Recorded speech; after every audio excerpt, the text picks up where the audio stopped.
in Stuart Castle. Is owned and operated by Communistation Company Limited, located in Stuart Castle, Duncan's Trelawney, Jamaica. We broadcast on FM 96.7 locally and is heard worldwide on fitfmja.com. Our mission is to amplify diverse voices and opinions, inform, educate, entertain, and engage listeners of all ages and lifestyle while promoting responsible community development. Fit FM 96.7, your life, your music. Are you struggling with loneliness? Feeling depressed? Are you searching for a purpose to live? Are you ready to tap into your inner greatness? Ready to soar to your full potential? Come and be inspired. Join me, Dr. Asha Mwendo, on Healing Moment inside Gospel and Soul every Wednesday, 6 p.m., where we will help you to understand your purpose.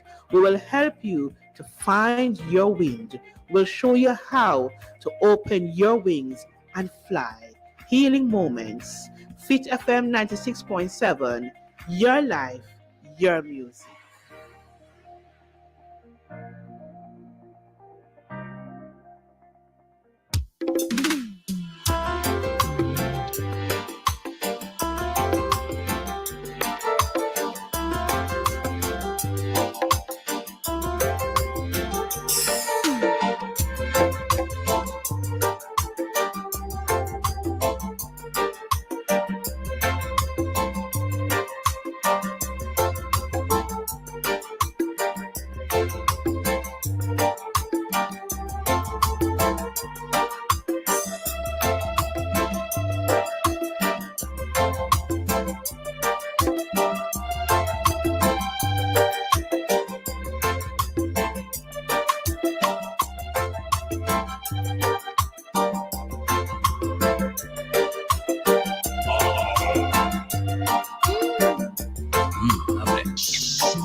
Good evening, my people. How are you this evening? God has been good to us. I'm your host, Dr. Asha Mwendo. I'm host and producer of Healing Moments on Fit FM 96.7. Your life, your music. I'm in studio with studio producer Julia Mikkel Benaya this evening. And as usual, we wanted to be part of the conversation. So guess what? Wanted to join us on 876-478-9144 or 876-513-6668. Healing Moments join the call for elimination of violence against our women and our girls as usual. And we just want violence to be done. I've been looking at the news today on my way home, and it's not pretty out there. Let's end the violence. This evening, my guest will be Stephen Golding, and we'll be talking reparation. So guess what? I want you to get yourself ready to join us, but you know the drill already. You're going to get your sip, get your pen, tell a friend, listen to this bit of music until we come right back.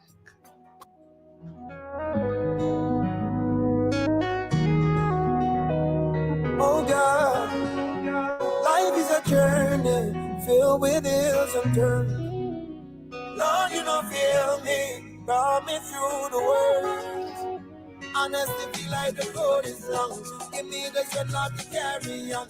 Sometimes I weak, but I must be strong. That's why I decide to sing this song. In my life, me not give up, no, down, no, I will rise. I'm gonna shine. In my life, we not give up, no, no, no, I will rise. I'm gonna shine. Life's not easy.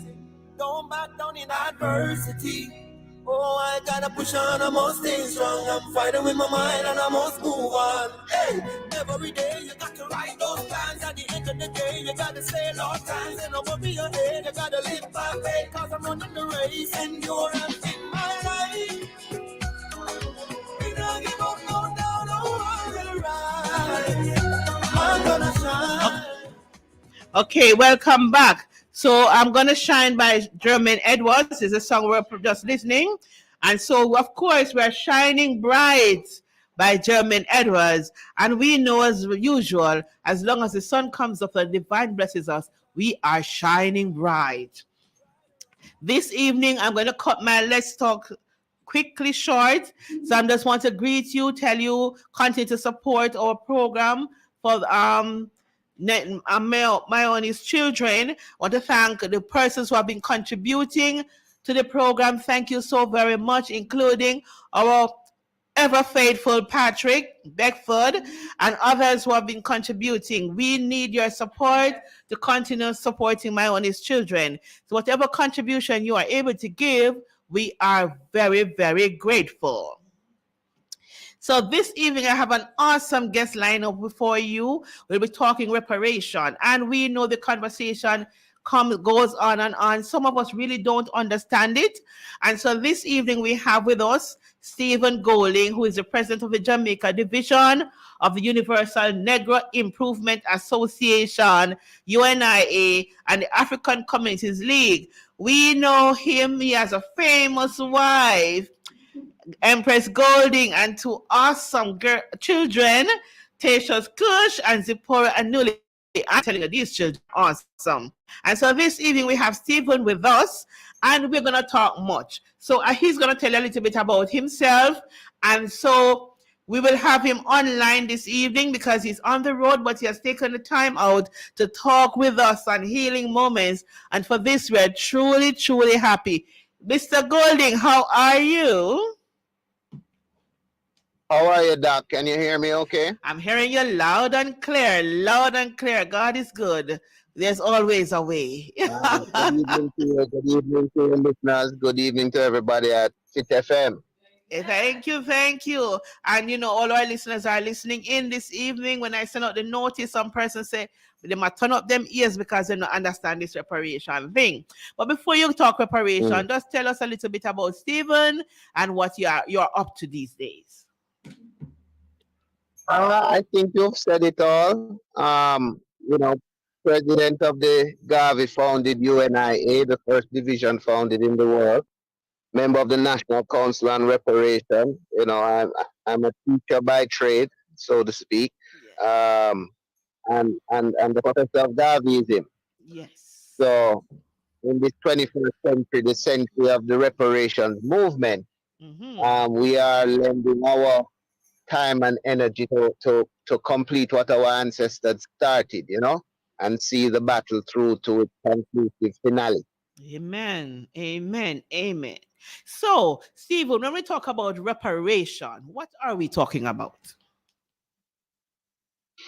We're talking about reparatory justice. We're talking about the fact that our ancestors fought a war against slavery, that they were victorious in, but at that moment, something went absolutely wrong in that no compensation was received, as is duly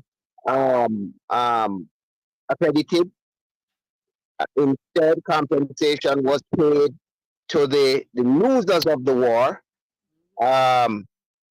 And so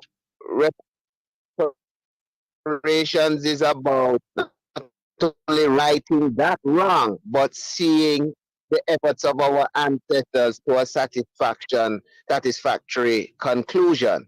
We must know that we had to buy our ancestors out of slavery, that we were tricked and bamboozled into doing such. On the time of information, we are able to point that out directly to the world and to the powers that and stand rightfully on a just case in pursuit of correcting that grave error. And so we see chattel slavery a crime against humanity. Crimes against humanity have no statute of limitations.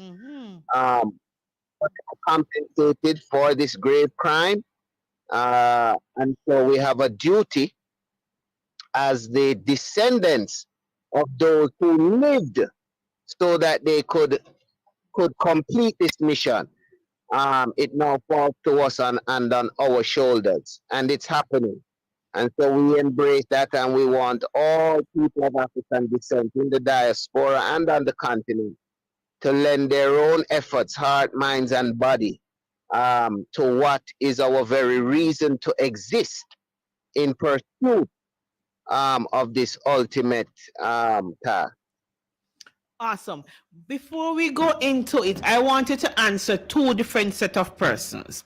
I want you to answer the persons who, firstly, Jamaicans and others who are saying, we don't want reparation. We don't want anybody to pay us for what we have been through or pay us for being a slave or being enslaved. So I want you to answer those persons. And I also want you to answer those who don't believe we went through anything enough to deserve to get any form of reparation. You have given some of the answers in your conversation, but I wanted to address them distinctively. Look, I can understand the issue about considering that there is no value monetarily that can be put on the anguish that our ancestors faced. Right. But in the least, we must understand that at the point of abolition for us here in Jamaica, against the British, the slave masters were awarded a sum of 47 million. 21 million was paid to them in cash. Yes. And the other 26 million was extracted through a period they call our indentureship of 4 more years of forced labor, even after abolition had taken place legislatively. So if they don't, I am not saying we must put a value on our suffering. Right. But in the very least, we must understand that that money that the British government borrowed to pay those slave masters, quote unquote, 21 million in cash, that amount was not paid off until 2015. Right. So it means that... And they made an announcement.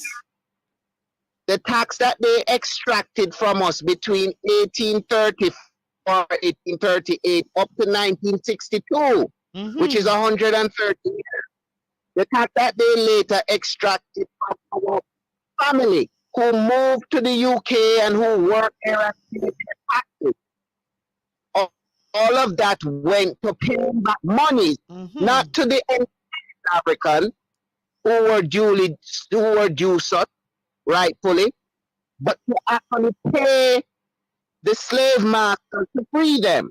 Right. So for those who've been no amount of money they're willing to accept, at least they should be willing to confront the fact that we were tricked into buying our own ancestors out of slavery. Yes. And in the very that sum should be returned to us. Both the 26 million of 4 more years of forced labor, yes, and the 21 million borrowed and paid back in our taxes. So if we're talking about 47 million pounds adjusted for inflation from 1834 to this time, we're still talking about hundreds of billions of pounds. Right? So nobody argument with us claiming that.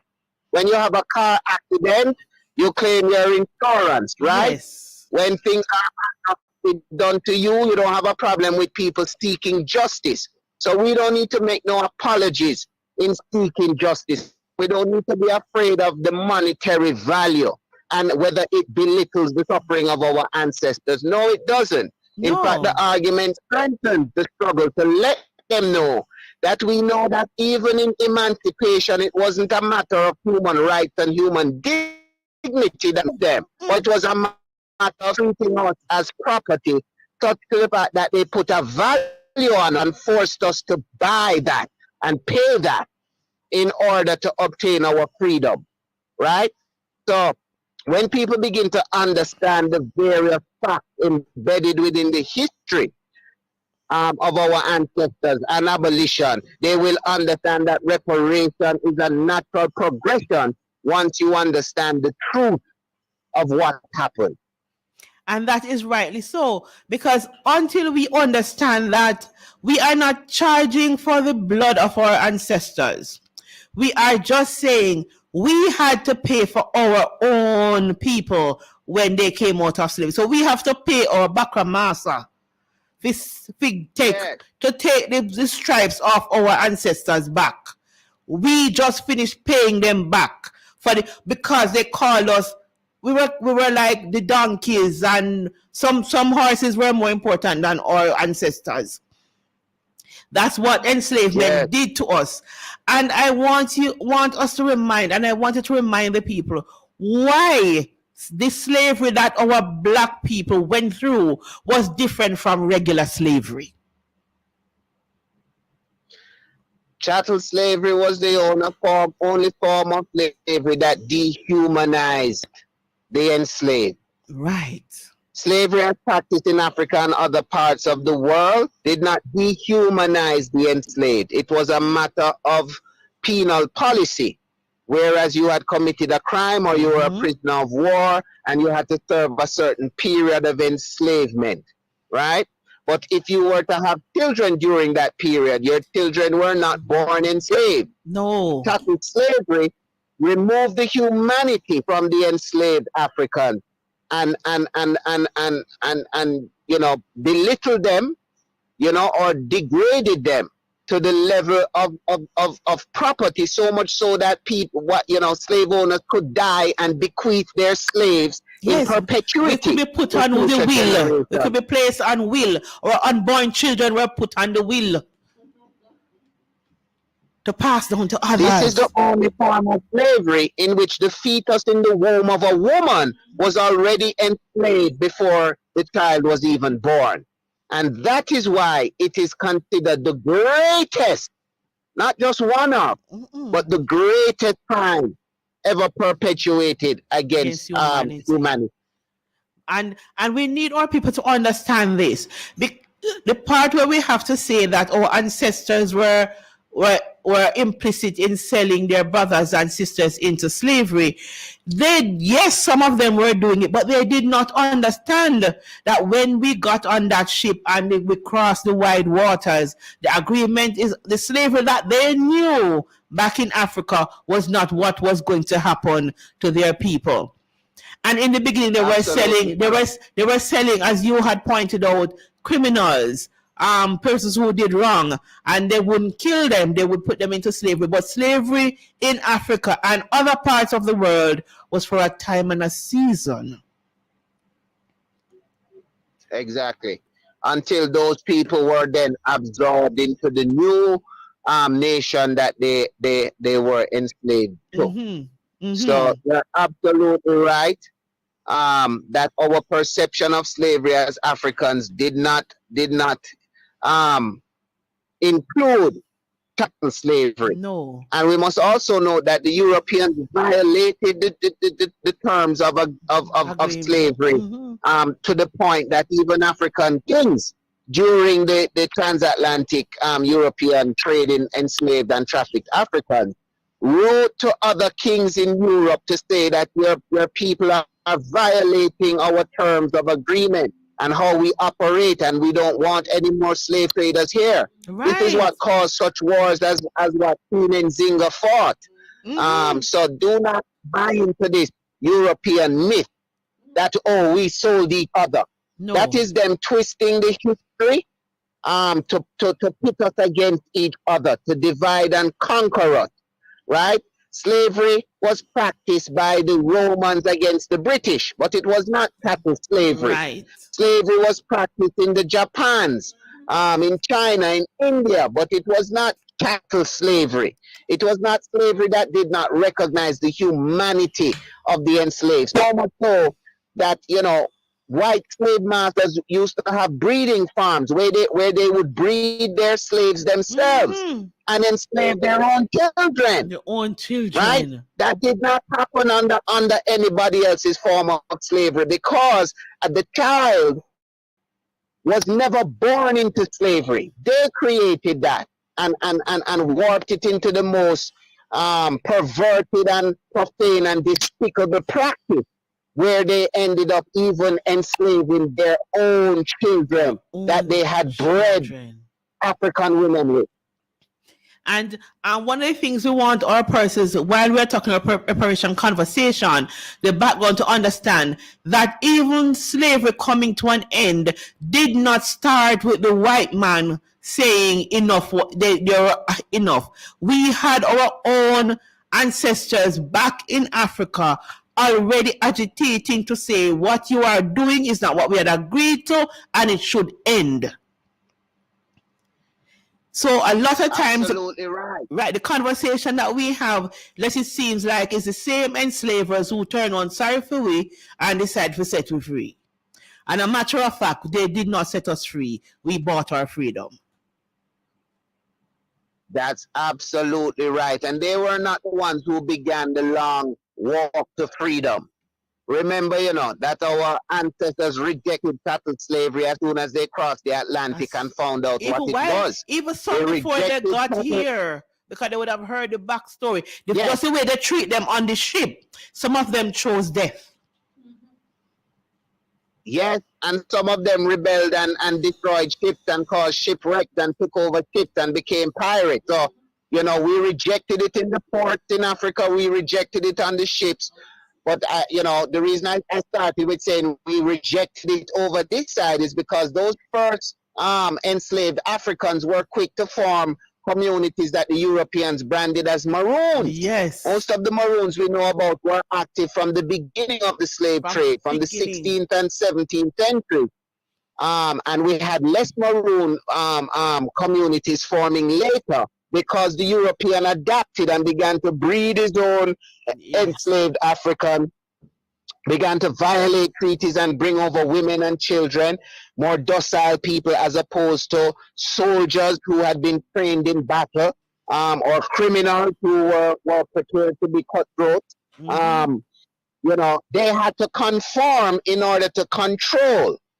We even have the story in Jamaica of our own chief Tachi. Tachi was known to be a slave trader in Africa who was tricked and enslaved himself. And when he came here and saw and began to understand what chattel slavery was about, he led one of the biggest rebellions against it. So when people talk about, you know, we were complicit, we have to understand it within the context of history and our story, and really understand you know, the cultural divide and just exactly how horrendous and how horrific it was that our people who in Africa were prepared to endure a period of enslavement to atone for whatever crimes or whatever losses they had experienced. They were not willing to do that here. They revolted, they rebelled. Yes. How many slave rebellions do you hear of in Africa, in African tribal societies? No. Because that form of slavery was not the brutal form that chattel slavery is. And that is rightly so. And as you would have pointed out before, that we had a lot in the from the very beginning of slavery, when our ancestors brought here and were enslaved, because we need to remember that our people were brought to the New Isles and we were enslaved. A lot of those who came first, the first set of persons were coming, were either trained soldiers who were victims of war in Africa, one tribe against the other, and so they were captured, they would have been enslaved in the nation. Anyway, those were the persons that sent into slavery. Or bad man, as you said, that society don't want because them are bad and them are kill people, and they sent them into slavery. So the persons that came here were not ordinary people. Our ancestors on this side of the world were not ordinary people. They were serious bad people, people who could fight. And so they took it to them. They took it to them. And that's why those maroon communities were so successful in defeating European military, because of that prior training and that mindset. But even in the fight for abolition in the halls of the British Parliament, that was not the initiative of any white people. No. We have to remember people like Oluwado Equiano, like Ignatius Santo, like Koguano, and others who helped lead the way, and brought it to the attention of young MPs like Wilberforce and Sharp, who wanted to make a political career for themselves. It was the manipulation of our own ancestors that saw the ultimate legislation take place. And oftentimes we have to remember that in our story, because when we divorce ourselves from the fight, then we fail to see that it was a war that we had fought for 300 years, whether as Maroons, whether as enslaved people who committed suicide or who poisoned masters, who burnt down plantations, whether it was a freed Africans like Equiano who petitioned the parliament, who tried to bring the horrors of chattel slavery to the forefront of white society. It was all a part of a comprehensive battle plan that we followed in order to liberate ourselves. We were not emancipated by anyone. We liberated ourselves. In fact, the Haitian Revolution put the final nail in the coffin, and which is why our emancipation was expedited. That is so. And, I'm glad you're pointing out, because what our people fail to realize, that back in England, we had our brothers and sisters who were carrying the fight, not on the streets, but straight into parliament at different levels. Some who were enslaved, but they had their masters' ears in the houses, and so they would speak up for this enslavement that for their people. So I'm glad you're pointing out that we didn't only fight with swords and with guns. We fought with words and speaking the right words into the right ears. So our people were not only brawn, but they had brains as well. And we need to understand that as a people. So I want you now to tell us. Militarily. Yes. We fought militarily, we fought politically, we fought with subterfuge. Yes. We had agents placed here and there. We fought the war with the things available to us, but it was no less a war like any other war. So we had people on the front line, we had people in the trenches, we had spies, we had agents, we had double agents. You're just agreeing with Julia, who was saying we had spies. Yes.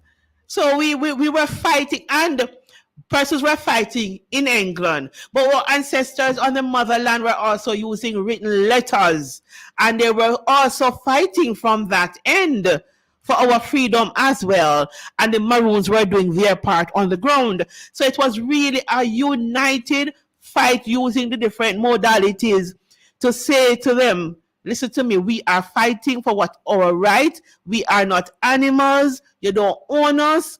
Because looking even at the U.S. laws, even now looking at somewhat of what exists, you having the U.S. laws to look at now, and when I was going through some of them, you really see how dehumanizing our people were truly, truly being treated, because the documentation that they have is just a reflection of what was happening even up to yesterday, as you would say. So some of our people, and it's still happening in some areas as well. Yeah.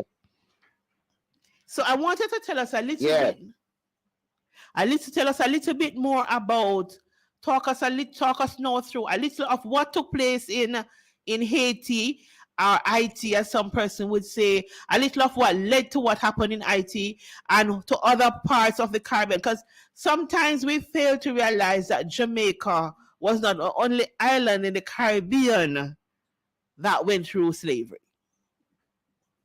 No, and in fact, there were maroon communities wherever enslaved Africans were taken. We rejected the system. So you had maroon communities in Haiti that were able to unite and bring an ultimate solution in the form of a revolution. But the Haitian Revolution was actually sparked by the influence of abolitionist societies in France, like the Friends of Negro, the Society of the Friends of the Negro, which had black people in it, like the Chevalier de Saint George. Yes. Right? These are counterpart to the British abolitionists like Oluwado Equiano.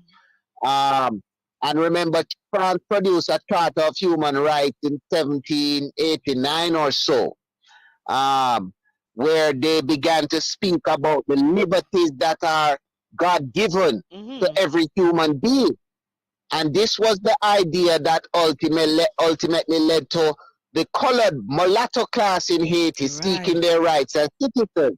And when they refused to recognize that, it bubbled over now into the greater society of Africans who at that time were able to unite their different maroon camps and to hold a ceremony at Boy Cayman in August of 1791, where they used the African art of organizing and binding us ceremonially to an oath to see an ultimate end to the slave system in St. Dominique, as it was called at that time.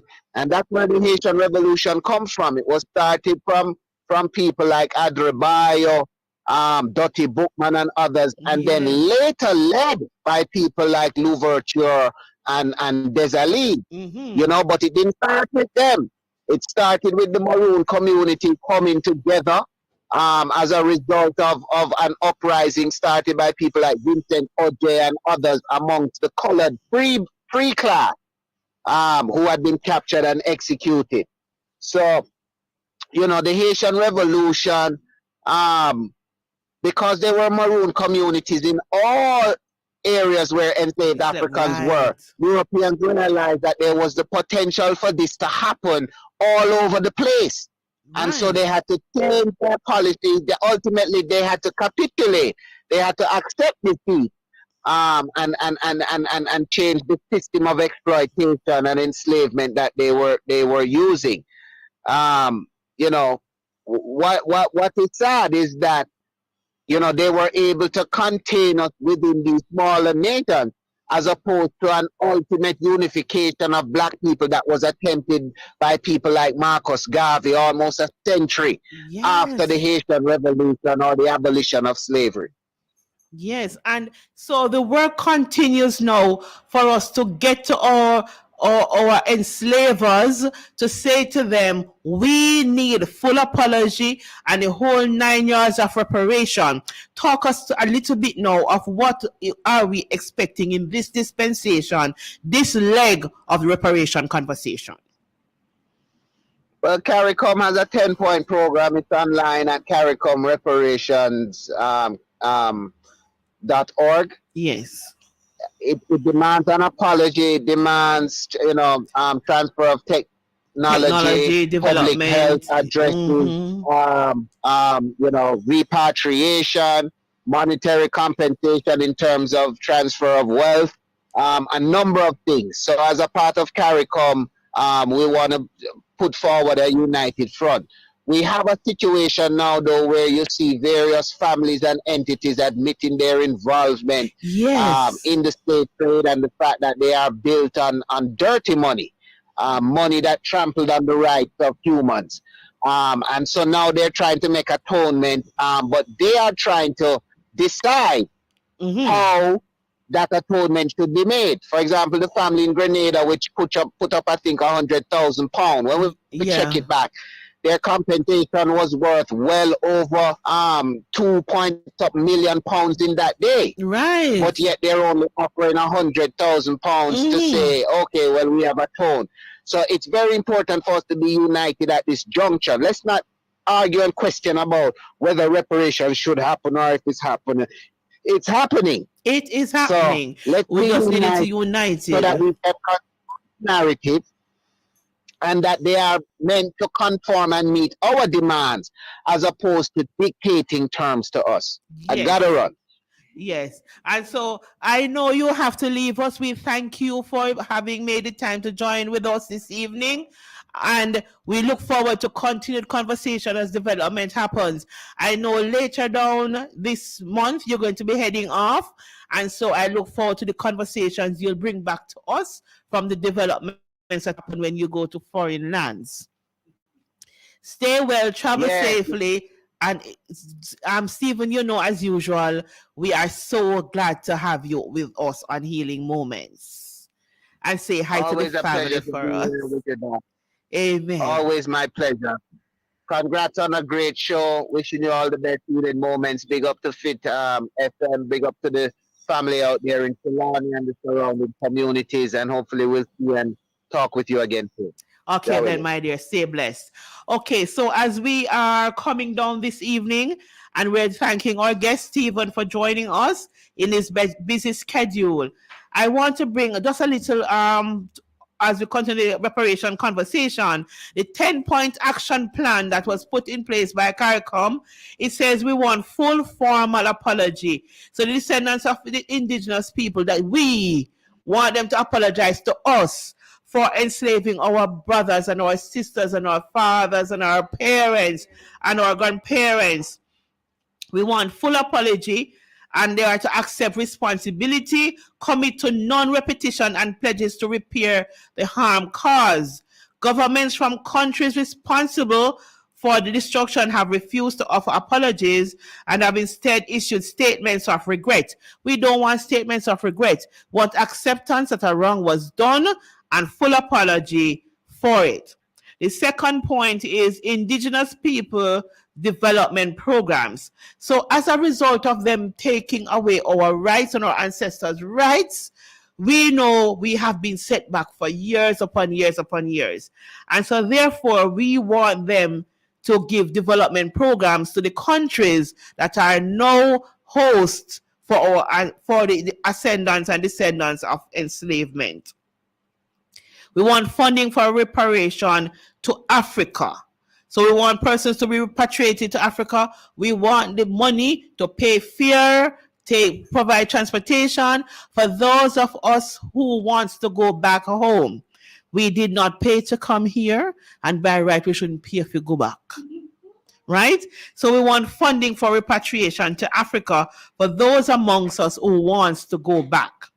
Then we are saying the establishment of cultural institutions and the return of cultural heritage. So many of our heritage was still stolen from Africa and are still in museums in different parts of Europe.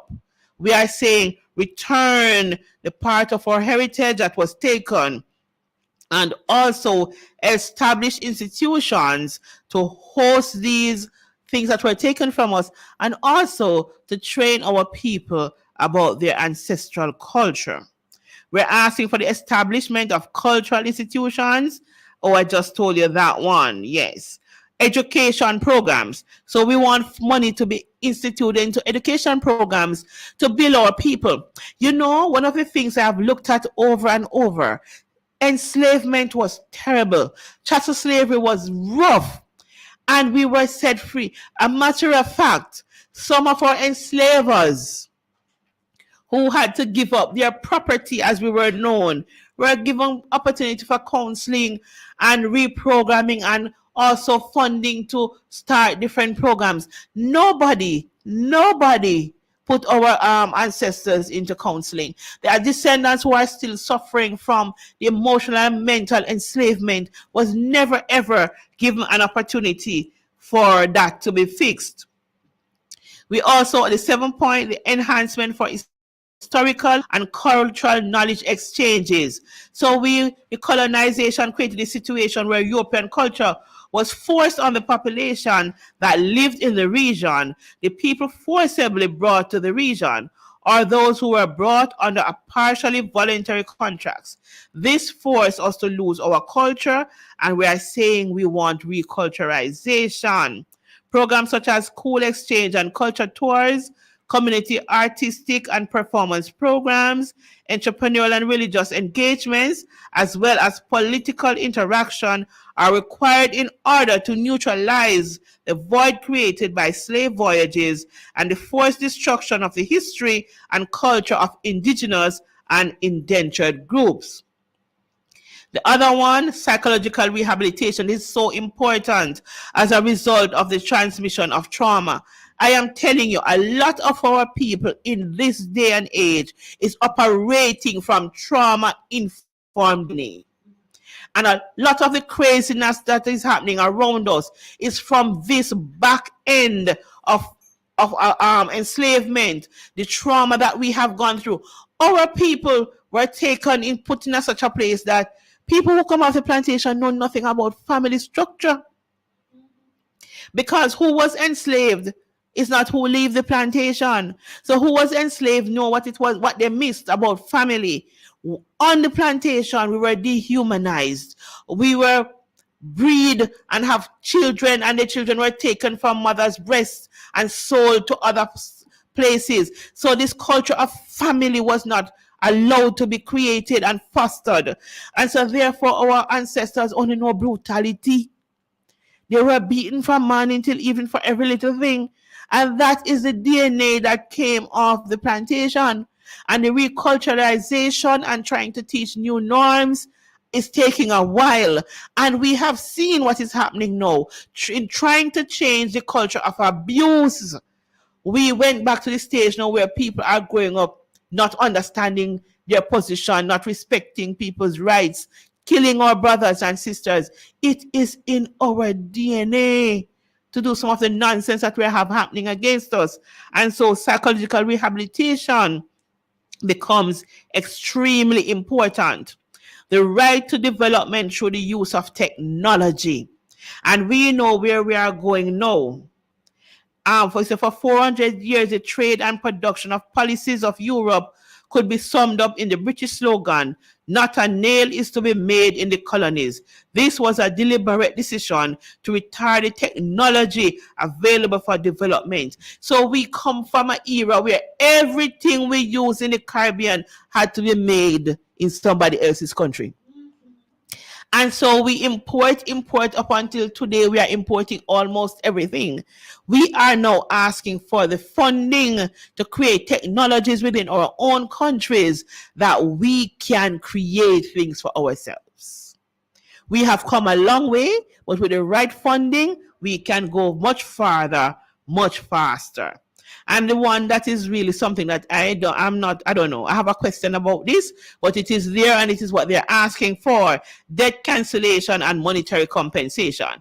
So yes, we need the monetary compensation, but we're not sure we want nobody to pay off no debt for us. We want our monetary compensation in full, £41 million, with whatever inflation would bring that to now. Not 41, 47 million pounds, which is billions of dollars now. We want that in cash. And then we will take care of our own debts. As a people, we must learn to pay our debts. And so therefore, we want them to pay us back. And then we will. And because look at it, it is so unfair that we were going through a period, we were taken and we were enslaved. And when slavery was being abolished, we had to pay our enslavers for the property. Our brothers and our sisters were considered as property owned. The property, they had to be paid, and they split it to say half of the money would be paid back in indentured work. So we're working for free for how many years? 4 years of free labor on the same plantations where we were enslaved. And then a lot of our people, when that time was up, was pushed off the properties. And up until today, some of our people still can't own nowhere. Well, by right, the plantations upon which they were living should have been cut up in pieces and given to them. Not having to run to free villages and all of that. But persons, our ancestors, we should have ancestral lands being passed down now. Because if they were back in Africa, they were not enslaved. That is what they would have been doing. And so therefore, that is what reparation is all about. Reparation is not able to fix what went wrong, but at least it's an acceptance of what went wrong and righting the wrong to the descendants of our enslaved brothers and sisters. I want us to start using the right words when we talk about slavery. Stop calling yourselves slaves. We were never slaves, we were enslaved. And it's a difference. So when we say we are descendants of slaves, we are descendants of a people who were enslaved. We were free men and women. Most of our people in the last days that came, there were kings and queens that were captured from their country, sold into slavery, and we were enslaved into chattel slavery. No ordinary slavery. The slavery we read about in the Bible and what happened in Jamaica and the other islands was two different things. So sometimes we like to say slavery was in the Bible. Yes, it was in the Bible. But every slave in the Bible had to serve a time and a period. And then after that, they would have been free. They were not free for life and eternity. And their children were not enslaved as well as what we had happening in the transatlantic slavery program, in which we were enslaved, turned into, dehumanized into being owned like cows and goats. That's how we were owned. That's how we were looked at. That's how we were sold. Our ancestors were looking, look at their teeth, and you look at how they're strong, and all of these things. How young or strong they were, how much children I think you could get from this one, how much work you could get from this man. That is what happened. Our maroon brothers and sisters, they decided that they didn't want this. And so they were part of the slave revolting that you had. We have our brothers and sisters that paid blood, sweat, and tears for the freedom which we now have, which was, we were born with it. It was our innate right, and it was taken from us. It was fought by our brothers and sisters for us to get it back. And so we are saying to our people this evening as you listen to us, and we're going to end a little early and give you a series of music as we go out. But as I'm saying to you before we go out this evening, remember, you were born from kings and queens. You were enslaved, and you have a right to reclaim your freedom. And I'm asking, calling upon us as we search for reparation from our enslavers.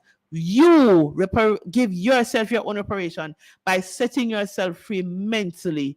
Let's stop killing our brothers and our sisters. Let's be truly free in a land that we can make so. You have the free ear, you have everything around you to enable you to be free. Let us live free and walk good. It is goodbye this evening from Healing Moments on Fit FM, your life, your music, our wonderful station.